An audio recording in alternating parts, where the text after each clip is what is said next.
Bagi pendapat saya tak sepatutnya lah ada pemandu mabuk. Kalau kita fikir tentang kehidupan bermasyarakat lah. Sebab pemandu mabuk ni dia sebenarnya, perkataan mabuk ni sebenarnya dia tak ingat apa-apa. Sebab bila tak ingat apa-apa, dia macam hilang kawalan, hilang kontrol. Jadi dia akan kesan dia bila contoh selalunya memandu ni, dia kesannya untuk diri sendiri dan orang lain. Diri sendiri tu dia, kalau contohnya kalau dia bawa, dia tak hilang kawalan, bila aksiden mati, itu kehilangan pada negara dan keluarga dia lah. Waktu malam ni orang selalunya berehat lah. Bila berehat, dia lepak, so benda tu senang mudah didapati lah. Dia kedai buka, so benda tu ada depan mata. Kadang dia pergi disco, lepas tu ada benda, lepas tu minum tempat-tempat yang macam mudah didapati. Lepas tu kawan-kawan pun belanja lah, dia minum. Tu lebih, kalau kedai tu tak buka waktu malam, mungkin dia tak dapat. Jadi bila benda tak dapat, susah nak dapat, dia takkan minum lah. Ini faktor. Masyarakat yang lain perlu prihatin lah. So nampak pemandu mabuk tu, kalau boleh nampak dia bawa kereta macam tu hayang-hayang ke, tolong berhentikan dia. Jangan sampai dia langgar orang. Kita berhentikan. So dah nampak macam tu, kita berhenti tu. Ataupun kita tak boleh, kita terus report pada hak berkuasa. Ada polis ke, kita report begitu. So untuk yang negara pula, kerajaan kena hukuman yang lebih berat bagi orang yang betul-betul didapati bersalah. So kalau bagi hukuman yang paling maksimum lah. Contohnya untuk pemandu mabuk melibatkan nyawa orang lain, tali gantung lah, ataupun penjara seumur hidup lah. Bagi saya lah, untuk mengekang pemandu mabuk ni. Assalamualaikum. Saya Ahmad Syami bersama dengan salah seorang netizen. Apakah pendapat Encik berkenaan dengan pemandu mabuk yang semakin meruncing kini? Pemandu mabuk ialah pemanduan di bawah pengaruh alkohol. Sebagai contohnya, seseorang yang memandu atau mengendalikan sebuah kenderaan di bawah pengaruh alkohol, iaitu mabuk, yang menyebabkan seseorang itu tidak dapat mengendalikan kenderaan tersebut dengan selamat serta menyebabkan berlakunya kemalangan. Kita pergi kepada soalan seterusnya. Apakah punca utama terjadinya kes pemandu mabuk? Antara punca utama adalah mereka mungkin sedang menghadapi tekanan hidup sehingga menyebabkan mereka terpaksa mengambil alkohol bagi menghilangkan beban yang dihadapinya. Seperti yang kita tahu, Malaysia kini sedang menghadapi wabak COVID-19 yang mengakibatkan segala pekerjaan terjejas, mengakibatkan kes pengangguran berada di tahap yang tertinggi. Oleh hal demikian, mereka mencari penyelesaian dengan meminum alkohol serta mengundang kepada berlakunya kemalangan di jalan raya. Sekarang kita dapat lihat bahawa banyak permis yang menjual minuman keras dibenarkan beroperasi sehingga lewat malam. Apakah Encik bersetuju dengan bahawa ianya antara salah satu faktor yang membawa kepada peningkatan kes kemalangan jalan raya yang melibatkan pemandu mabuk? Ya, saya bersetuju. Jadi, apakah langkah-langkah yang dapat dibuat oleh setiap pihak? Langkah yang boleh dibuat oleh kerajaan Malaysia iaitu antaranya ialah kita perlulah mengubah undang-undang yang sedia ada dengan mengenakan hukuman yang lebih setimpal kepada pelaku-pelaku yang terbabit. Selain itu, pihak polis juga turut membantu dalam segi memantau aktiviti yang dijalankan pada waktu malam, khususnya terhadap golongan-golongan orang muda zaman kini. Seterusnya, pihak berkuasa hendaklah menjalankan operasi seperti memantau dan mengutuk pusat-pusat hiburan yang tidak berlesen bagi membendung masalah seperti pengambilan alkohol. Okey. Terima kasih Encik.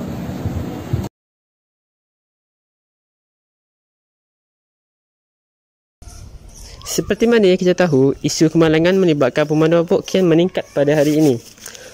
Pada pendapat Encik, mengapakah isu ini berlaku dan apakah punca isu ini berlaku? Baik. Memang betul, isu pemandu mabuk memang jadi bualan hangat pada masa kini. Selain daripada pembuangan bayi, kes colik, merompak, pemandu mabuk adalah satu masalah besar dan satu ancaman bagi negara kita. Seperti yang kita tahu, pemandu mabuk terjadi apabila pengambilan alkohol secara berlebihan. Itu secara umumnya. Tapi apa yang kita boleh lihat, masalah utama bagi kes ni kian meningkat saban hari adalah penjualan yang terlalu berleluasa di negara kita. Kalau kita tengok, alkohol mudah dan senang dijumpai di serata negara. Sebagai contoh, di pasaraya, dijual di 7-Eleven dan kedai-kedai sebagainya. Jadi jika alkohol ini masih lagi dijual secara berleluasa dan orang mudah untuk mendapatkannya, kes ini tidak akan menurun kerana pengambilan alkohol ni dikatakan boleh menyebabkan seorang itu ketagih. Sekali mencuba, dia akan mahu lagi. Jadi jika penjualan tidak dihentikan ataupun dikurangkan, kes pemandu mabuk tidak akan menurun. Assalamualaikum, saya Muhammad Ifadenia, wartawan dari TNI Lembong, akan meneramah seorang individu tentang isu pemandu mabuk di negara Malaysia pada masa ini. Okey, di sebelah saya ni merupakan penduduk di Taman Perumahan Bunga, iaitu Encik Amri. Assalamualaikum Encik Amri. Waalaikumsalam. Okey, mengenai isu pemandu mabuk yang semakin berleluasa pada masa ini, apakah pandangan Encik mengenai isu tersebut? Ya, pada pendapat saya pemandu mabuk semakin berleluasa pada masa ini. Hal ini kerana mereka merasakan bahawa pihak yang berkuasa tidak mengambil serius tentang perkara tersebut. Ini menyebabkan mereka berani dan terus berdegil, menyebabkan banyak masa lagi akan menjadi selepas ini. Encik, soalan terakhir, apakah langkah yang boleh dicadangkan oleh Encik mengenai isu ini? Langkah tersebut kita perlu mengadakan kempen boikot tentang keburukan alkohol ini, kerana tujuannya untuk mengelak daripada kemenangan yang akan berlaku selepas ini. Okey, terima kasih. Dengan ini berakhirlah sesi temu ramah saya dari wartawan TNI Lembong mengenai isu pemandu mabuk di negara Malaysia pada masa ini. Terima kasih.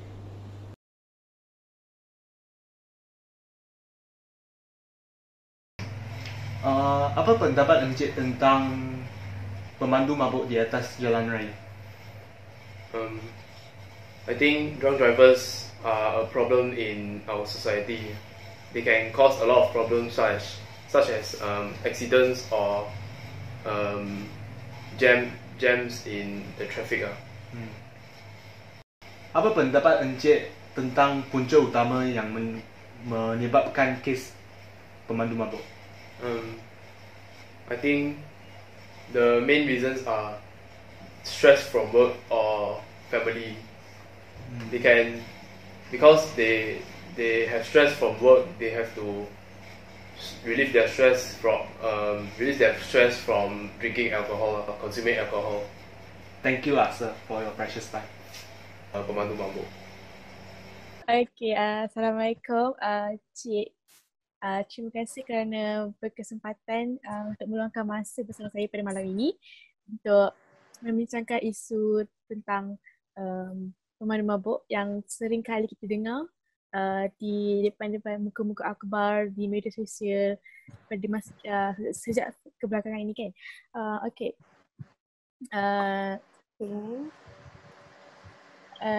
Saya ingin bertanya dengan Cik tentang beberapa soalan berkaitan dengan pemandu mabuk. Yang pertama, apakah pendapat Encik mengenai isu pemandu mabuk di negara kita sekarang? Okay, ni bagi pendapat aku lah kan. Ini macam umum je lah. Okay. Kalau bagi aku, ni kan negara Malaysia kan. Jadi sepatutnya benda ni dia kalau mau bilang tidak berlaku, tidak juga, dia akan tetap berlaku sebab segelintir orang dia macam pentingkan diri sendiri kan. Contohlah macam okay, dia tahu dia sudah minum, dia mabuk, tapi dia memandu kenderaan masa dalam keadaan mabuk, itu yang menyebabkan menyebabkan kemalangan jalan raya. Kadang sampai ada orang yang sampai ada orang yang Kemalangan, mangsa lah, kira macam itu, macam di jalan raya. Macam itulah. So macam kita pun tahu kan yang kedai-kedai di supermarket menjual menjual alkohol pada lewat malam, itu mungkin ada salah satu faktor juga kan. Betul. Tapi sebab benda tu kalau kita mau bendung pun mesti kilang besar dia kan. Sebab kadang macam contohlah kita bendung di sesuatu tempat tapi yang lain tetap akan buka kan. Mungkin itu punca pencarian dorang. Macam itulah. Di kelab-kelab malam sebelum PKP kan, kelab-kelab malam akan sering dibuka lewat malam kan. Pihak polis akan datang kan ke kelab malam untuk kita pun dapat tahu berita-berita ni kan, tengok di TV kelab malam itu walaupun sudah pun diberi saman kepada premis kelab malam, tapi mereka juga sering juga membuka premis seperti biasa, macam tak ada apa-apa yang berlaku. Dan salah satu punca pemandu mabuk ni boleh dikatakan pemandu mabuk ni datang ke premis kelab malam, selepas mereka akan drive sendiri kan, macam mereka akan berpatroli. So macam contoh pihak polis akan sering juga membuat sekatan jalan raya pada lewat malam. Adakah itu adalah salah satu benda yang maksudnya kita panggil sering dilakukan ke pihak polis untuk membendung berlakunya kemalangan disebabkan oleh pemandu mabuk? Maksudnya sekatan jalan raya lah pada waktu malam. Sekatan jalan raya memang ada dibuat. Macam contoh macam dia kan sekatan jalan raya ni dia ikut masa. Contoh kadang tengoklah macam mana, sebab sekatan jalan raya ni dia ada di tempat lokasi-lokasi tertentu. Tapi ada juga macam URV, MPV, dorang akan ronda ronda bagian-bagian tempat-tempat yang biasa orang berkumpul, macam ni lah pusat hiburan ni. Tapi kadang ada yang permis yang kita tahu macam yang menyembunyikan, maksudnya dia sedangkan dia sepatutnya tutup kan, tapi dia tetap buka benda tu. Dia tetap buka kedai dia untuk cari rezeki, macam begitulah. Cuma benda ni dia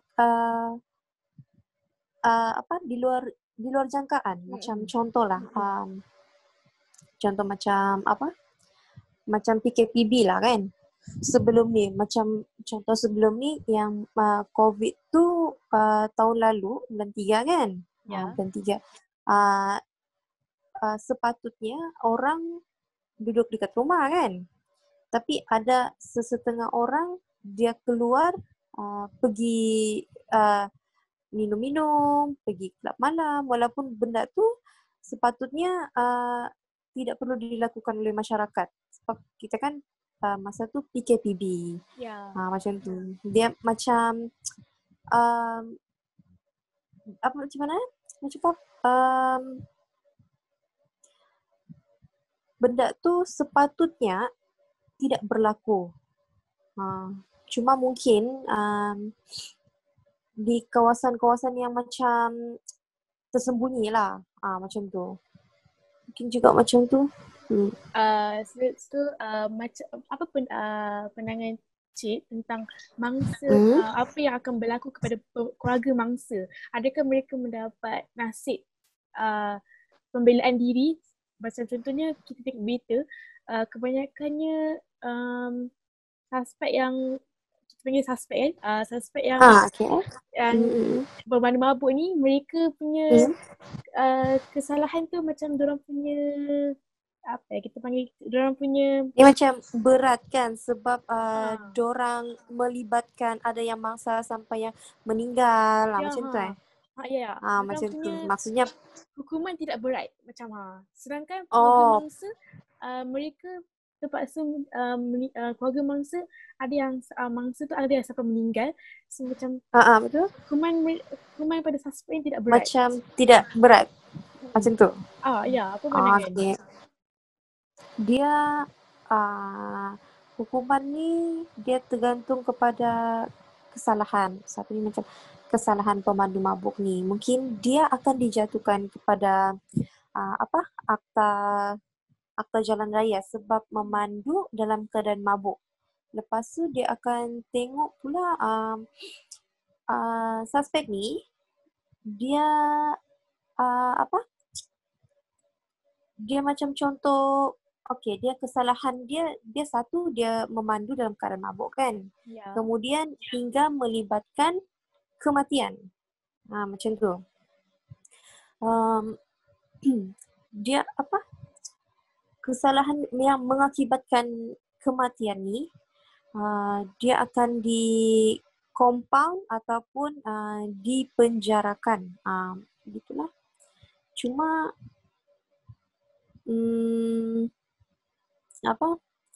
ada yang sebelum ni kan yang pasal isu mabuk ni yang macam 2019 yang kita tahu kan, banyak ada juga itulah yang bila mengakibatkan kematian ni mungkin dorang akan dipenjarakan seumur hidup. Yang satu lagi memandu dalam keadaan mabuk tapi mendatangkan kecederaan terhadap orang lain. Itu mungkin itu compound dan penjara, tapi penjara tu rasanya macam tidak macam ni lah, tidak macam seumur hidup yang tidak berat macam tu. Tapi mungkin dia tengok ni lah kesalahan. Kita tak boleh juga. Hukuman tu tertakluk kepada kesalahan yang dilakukan lah. Terhadap kesalahan lah macam tu. Okay. Seterusnya, apakah kesan kepada negara apabila berlakunya kemalangan akibat pemandu mabuk? Mungkin dari segi keselamatan, mungkin pelancong takut tak datang ke negara kita. Sebab benda ni kan kita tak tahu. Benda ni kita tak tahu bila. Sebab kita nak jangka sebenarnya tu. Benda ni malang kita tak tahu. Betul. Apakah kesan pada Kadang, negara? kalau kesan pada negara tu keselamatan lah. Keselamatan orang di jalan raya kan. Keselamatan tu keselamatan di jalan raya tu agak membimbangkan sebab contohlah macam balik kerja kan, kesian kepada orang-orang yang balik kerja tengah malam macam Foodpanda ke GrabFood ke kan. Keselamatan tu lebih terancam macam kadang macam mana mau cakap ni yalah macam tu macam tak tahu kita tak tahu apa yang akan berlaku di tengah jalan raya macam kan. Tu tak tahu kita akan bertemu dia lebih dengan orang yang mabuk. Kesan dia memang masyarakat takut kepada, bukanlah takut, berisau, bimbang. Bimbang macam balik kerja kan, balik kerja. Macam tu dah cakap, macam dia Keselamatan bimbang balik diorang. kerja, keselamatan tu. Kita tak tahu kan, kadang-kadang tiba-tiba berlaku kemalangan. Macam itulah. Kesan dia memang membimbangkan lah kepada orang yang bukan berjalan lah, macam balik dari kampung ke, kadang kan kampung jauh mau balik bandar, ataupun orang yang balik dari kerja malam, shift dorang malam, macam tu, orang mencari rezeki macam Foodpanda ke, GrabFood ke, macam tu, hantar makanan, macam tu lah. Okey, seterusnya yang terakhir, apakah langkah untuk mencegah perkara ini daripada berterusan? Langkah mencegah tu Untuk kita elakkan benda tu kita berlaku lah. benda tu mengelakkan berlakon. Sepatutnya benda ni, langkah mengelak ni, dia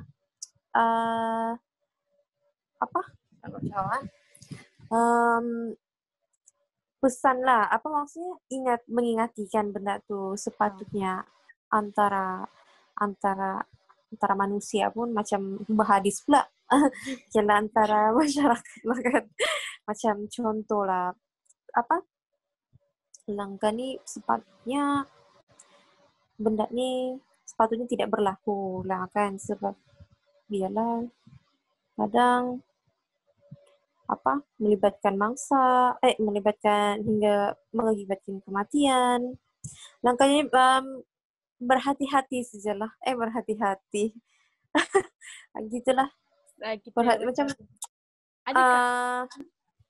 ada tak yang macam pihak polis macam cuba untuk mengetatkan lagi penjual arak kepada masyarakat, ataupun pihak polis cuba untuk mengetatkan lagi macam undang-undang sekatan dan atau juga mengetatkan lagi undang-undang, hukuman dan undang-undang, supaya masyarakat keras takut insaf lah, sedikit insaf lah. Kadang orang ni dah insaf pun dia minum je. Kita nak tahu kan. Kadang orang stres ni dia minum je. Cuma itulah dia nak menghiraukan orang sekeliling dia, bahayanya tu, mabuk tu. Dia dah fikir keluarga. Tapi memang sekarang ni memang rondaan dibuat di mana-mana, maksudnya dekat permis diorang akan meronda, macam rondaan URV, MPV tu diorang akan meronda di tempat-tempat ramai. Kadang tempat-tempat ramai pun orang kadang-kadang lepak-lepak minum kan. Terus sekarang ni iyalah cakap SOP sama juga. Macam tu kan. Buat juga. Itulah. Benda ni di luar jangkaan. Walaupun kadang kita cuba membendung benda ni, tapi kadang ada orang yang lebih pentingkan diri sendiri. Dia tidak hiraukan keselamatan orang lain. Maksudnya dia tidak hiraukan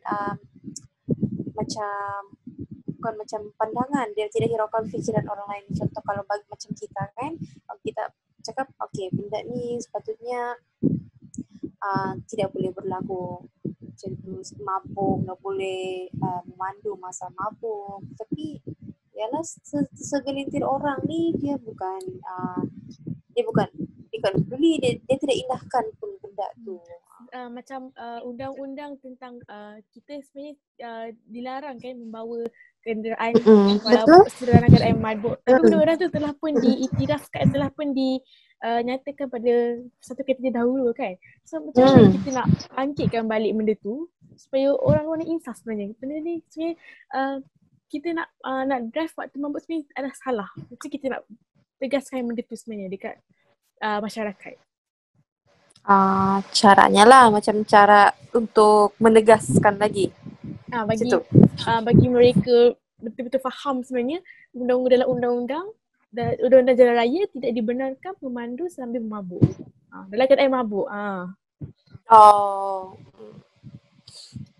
Cara untuk menegaskan lagi kepada orang-orang yang ni, supaya tidak memandu dalam keadaan mabuk tu. Itulah dia sebenarnya untuk kita sentiasa macam mana? Kita sentiasa ingatlah benda tu macam peringatan. Okeylah kalau contoh kalau mau mabuk pun kan mau hilangkan stres ke tekanan ke, tak payahlah macam di dekat luar. Boleh je pun dekat rumah. Macam Tak tu payah nak kan. berpesta di luar.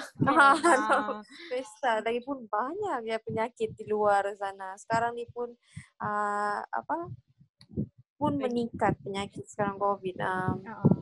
Cara menegaskan tu sentiasa orang panggil ni ingat mengingatilah. Macam mana cakap. Kira macam tu lah. Macam tu. Ingat-ingati.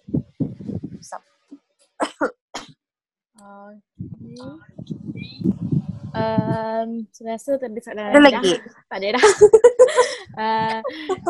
Saya ucapkan terima kasih kepada Cik kerana sudi meluangkan masa bersama saya pada malam ni. Assalamualaikum and good evening to Dr. Nur Syafiqah. Waalaikumsalam. Before we start our meeting session, please allow me to briefly introduce our panel here today. Our topic discussion today will be about alcohol abuse that will be further explained by Dr. Syafiqah, graduated from University of Cyberjaya. Without further ado, I will ask Doctor for the first question, which is, what is the biological effect regarding drinking alcohol? Okay. Before we proceed with the first question, so I would like to give briefly epidemiology for the alcohol abuse that occur worldwide and also Malaysia. So based on extensive review of research studies, there is a strong scientific consensus of an association between alcohol drinking and several types of cancer. So in the report on carcinogens, the National Toxicology Program of the US Department of Health and Human Services listed consumption of alcoholic beverage as a known of human carcinogen. So the research evidence indicates that the more alcohol a person drinks, particularly the more alcohol a person drinks regularly over time, so the higher his or her risk of developing an alcohol associated cancer. So based on data from 2009, an estimated 3.5% of all cancer deaths in the United States were related to alcohol. So this is quite a big number, because of due to alcohol related. So there is about 19.5 thousand deaths per year due to alcohol related. So according to National Health and Morbidity Survey 2019 by the Institute for Public Health in Malaysia, so a research institute under the National Institutes of Health by Ministry of Health, MOH, the proportion of binge drinking among current drinkers in Malaysia fell to 45.8% last year. And then this is quite decreasing a little bit compared to 2015, as the number is 59.4%, and in 2011 there is 50.2%. So it is quite decreasing in number as as years goes by. But then for the current alcohol consumers make up about 11.8% of the Malaysia population, which show a slight increase in the prevalence of current drinkers compared to the data in 2006, which is 11.1%. And then 2050 there will be 18.4%. Okay, so back to our question, which is the first question is what is the biological effect? Is it? Yes. That you asked, right? So basically, alcohol give various effect to our body, to our system, throughout our system. So the first one will be, of course, there will be associated with the cancer. Okay, because of cancer, there will be many causes, many factor, and many multi-organ, may leads to multi-organ failure. So somehow the first one, effects of alcohol itself will be due to alcohol. It may lead to liver disease. So somehow for the first one, that the organ that affected by the alcohol is the liver organ. Okay, so one of the possible severe medical consequences of chronic alcohol abuse is liver disease.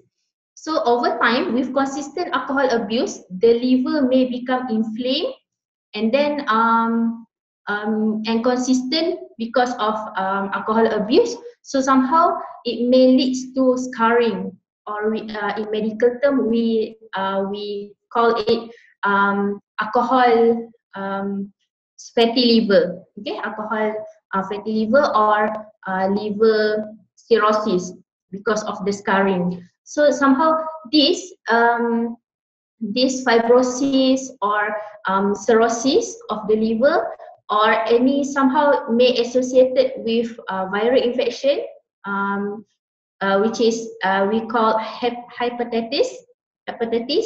So it may lead to the more inflammation to the liver, as it cannot metabolize and detoxify normally in our body because of too much alcohol consumption. So further inflammation, so somehow it may lead to liver cancer lah.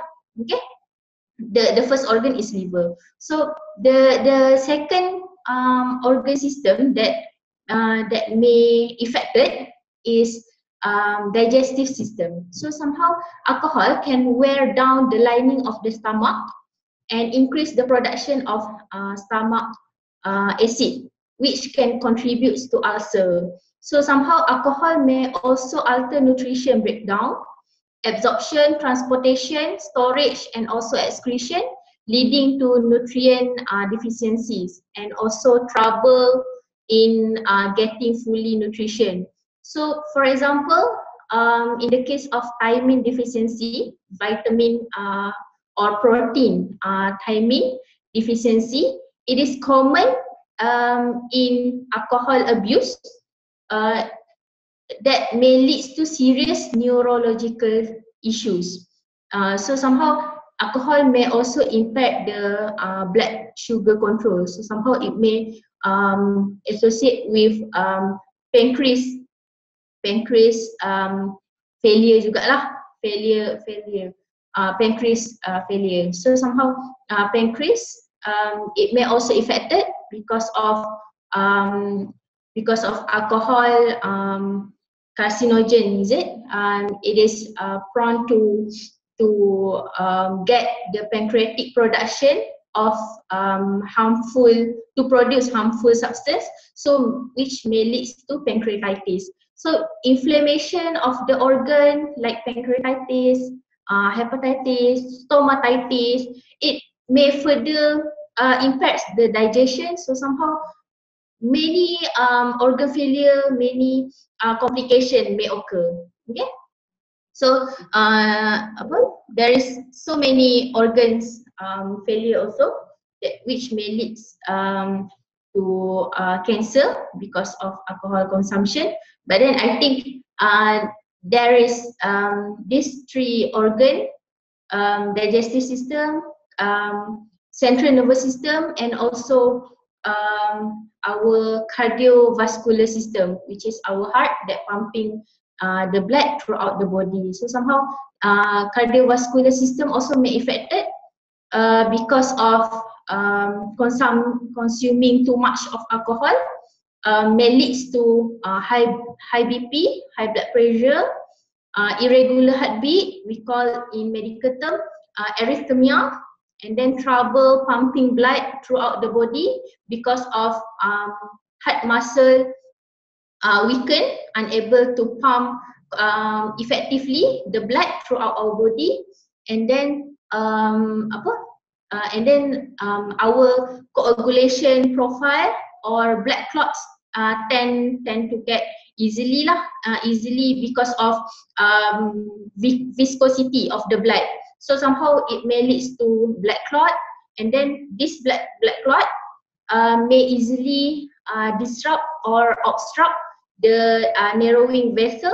So somehow may obstruct, may result necrosis. So somehow if the blood clot, we call thrombus, this thrombus may block the small vessel, especially at the brain, at the coronary artery, which supply our heart muscle. So somehow it may result in stroke, may result in heart failure.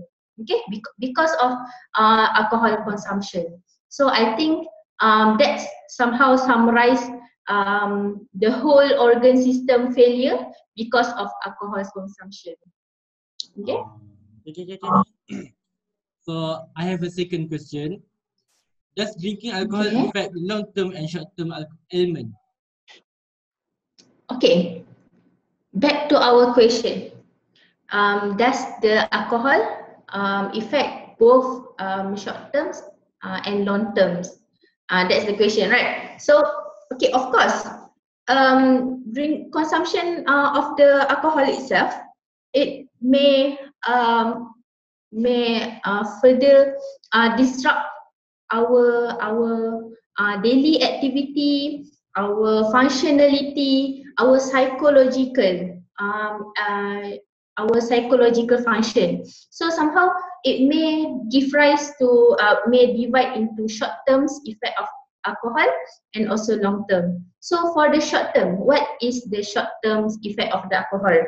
So basically the first one, that if the person consume the alcohol too much, the first effect of short term effect is there will be poor social judgment, which is lowered inhibition or poor social judgment. So somehow what does it mean by poor social judgment is that this particular person having trouble concentrating, having loss of coordination, and then unable to speak in normal people speak, how people speak normally, because of the chemical of the alcohol itself. It disrupt our nervous system at the brain, so somehow it prevent the functionality or the synapse of the brain to carry the activity. So somehow that will be the result of loss of balance, loss of speech coordinating, loss of concentrating, because of this alcohol chemical disrupt functionality of the brain. Okay, of course there will be a poor vision also, and then mood swing, and then raise of blood pressure because of too much of alcohol consumption. That's why if you having experience any other friends or watch the drama, especially when they are drink and become drunk, normally the loss of the ability to judge, to speak normally, and then they will like flush out, the body temperature become raised, and then they tend to act abnormally, imbalance in coordination or walking, unbalancing, right? So somehow it disrupt the daily function. So what happen if this short term of alcohol give like effect to those who are driving, who are having like heavy activity. So somehow it will affect it. It will affect it not to himself or herself, but also to the surrounding. Okay, so it dangerous to surrounding also because of that kind of inability to judge, inability to impact in coordination, impact of social judgment, impact of balancing. So somehow it may dangerous to the other people also because of their behavior. Okay. So what about long term? Okay, long term effect of alcohol, it will affect both physical and mental. Okay, mental health issue. So somehow it will, the first one, it will of course affect diminish gray matter and white matter of the brain. So there will be loss of functionality of the brain. So there will be memory loss, impact inability to retain any memory. Okay, unable to focus or give fully attention. Okay, loss of attention span, and then there will be trouble learning because of brain activity is diminish or reduced compared to normal. Okay, there will be, of course, there is so many complication of our organ, functionality, such as like I've already mentioned in the first question, is alcoholic hepatitis. You can get alcoholic hepatitis, liver fibrosis, and then fatty liver, steatosis, and then also many other type of cancer such as throat cancer, mouth cancer, breast cancer, liver, colorectal, and also esophageal cancer. And then also it may lead to cardiac failure, which is may result to high BP, high blood pressure, stroke, and also irregular rhythm of heartbeat, or we call in medical term arrhythmia. So somehow there are so many complications of because of alcohol consumption. Okay. Okay. I think that's the summarize of question number 2. Okay. Okay. We have another one last question. What is the contraindication or group of people that should not drink alcohol? Okay. So for the contraindication or the specific groups that are contraindication, or we shouldn't encourage them at all to drink alcohol. So the first one is the pregnant woman. The pregnant woman, or any woman which is in child age bearing. Okay, so because there is so many complication because of drinking alcohol or consume alcohol, not to the mother only, but to the fetus too, to the child that she's carried on. Okay, so somehow the fetal, there is fetal alcoholic syndrome. There is so deformities, any abnormalities to the fetal. Somehow it's really frustrating to know that the baby affected. Okay, the baby affected because of the mother consume the alcohol. So there's so many statistics, mainly in US lah, because of the mother consume alcohol too much. There's affected to the baby. Okay, somehow there's deformity to the upper limbs, lower limbs, unable to form fully in human being shape. Okay, so it's really sad to see those babies affected because of the mother consume the alcohol.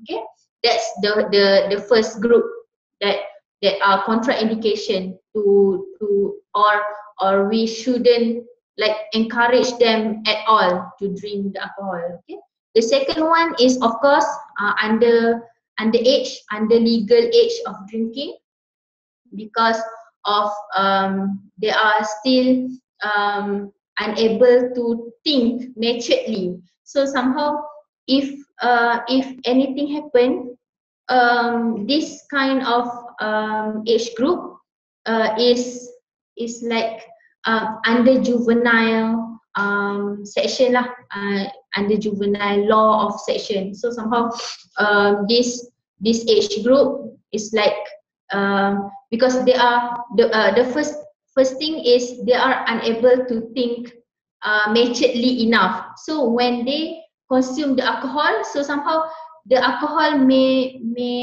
cause damage to them. So somehow they are unable to grow like normal human being lah. Okay, unable to what we say, like unable to getting fully experience of life, okay, throughout the life because of consumption of alcohol underage. Okay, the third one is the people who are on any medication or any comorbidities of medical condition, the people who has underlying medical condition and on certain medication. Okay, so when they already on medication because of their underlying medical illnesses, when they consume alcohol, so somehow alcohol itself may interrupt the metabolism of the drug and may result the drug interaction. Okay, may result the drug interaction. So somehow there will be ineffective of the medication intake. There will be worsening of the condition because of alcohol. Okay, so I think this is the three major group that shouldn't drink at all of the alcohol. Okay, so I think that's it. Thank you very much for your cooperation. Your details can be helpful to prevent the widespread of alcohol abuse.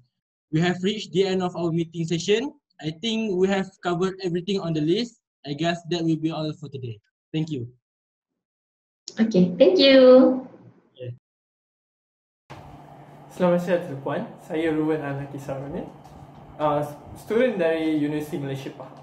Pada hari ini, saya ingin menemuduga puan mengenai isu pemandu mabuk. Alright. Soalan pertamanya puan, dari segi agama, apakah pendapat puan tentang pengambilan alkohol? Dari segi agama Islam tidak membenarkan arak. Namun tiada masalah bagi penganut Hindu dan Kristian selagi tidak mabuk. Oh ya, begitu puan. Okey, terima kasih puan. Soalan seterusnya, adakah alkohol menyebabkan seorang itu menjadi lalai? Ya, sebenarnya. Kerana apabila mabuk, seseorang itu hilang koordinasi gerak tubuh dan juga gangguan kepada pertimbangan dan kewarasan fizikal. Mereka boleh terjatuh, mengalami kemalangan, bergaduh, tercedera dan memory blackout yang mana merupakan komplikasi atau kesan kemudaratan jangka pendek berkaitan pengambilan minuman beralkohol. Kesan lain akibat mabuk ialah apa yang dikenal sebagai hangover. Okey, terima kasih. Soalan seterusnya.